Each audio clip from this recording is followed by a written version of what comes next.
எனக்குப்பா டிஎன்பிசியில் கேட்கப்பட்ட கொஸ்டின்ஸு இங்கே பார்ப்போம். 20 ப்ளஸ் ப்ராக்கெட்ஸில் இங்கே நமக்கு கொடுத்துருக்காங்க. இந்த மாதிரி நமக்கு வந்துச்சுன்னா இதில் என்ன பயன்படுத்தணும்னா பிட்மார்க்ஸ்ங்கிற மெத்தடை பயன்படுத்தணும். சரியா? பிங்கிறது ப்ராக்கெட், டிங்கிறது பிங்கிறது ப்ராக்கெட், இங்கே ஐங்கிறது இல் அல்லது ஆன்னு சொல்லுவாங்க, அதுவும் பெருக்கல் தான் வரும்.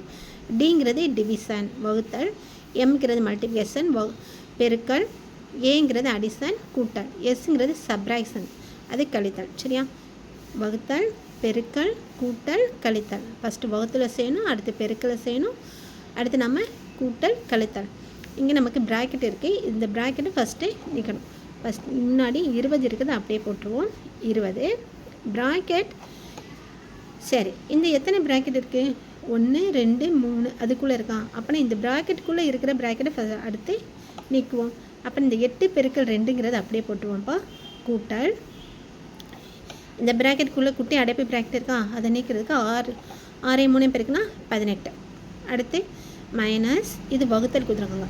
2 10 இந்த ப்ராக்கெட் நீக்கியாச்சு. இது கனம் ப்ராக்கெட், அடுத்து அடைப்பு ப்ராக்கெட். இப்போ 20 கூட்டல், இப்போ இந்த 2 ப்ராக்கெட்டில் உள்ளே இருக்கிற ப்ராக்கெட்டை நீக்க போகிறோம்.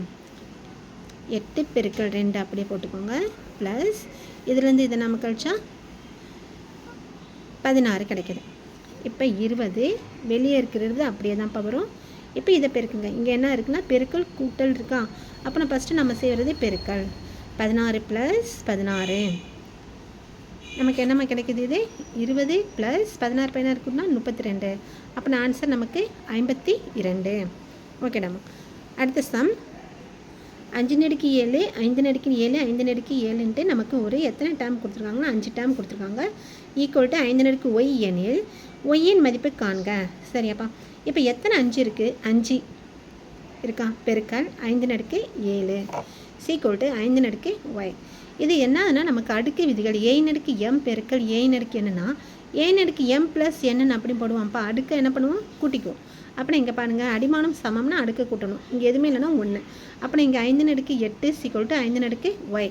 அப்புறம் ஒய் ஈக்குவல் டு 8. ஒயின் மதிப்பு 8. 8ங்கிறது தான் இதனுடைய ஆன்சர், கரெக்ட் ஆன்சர்ப்பா. இதுதான் கரெக்ட் ஆன்சர். தேங்க்யூப்பா.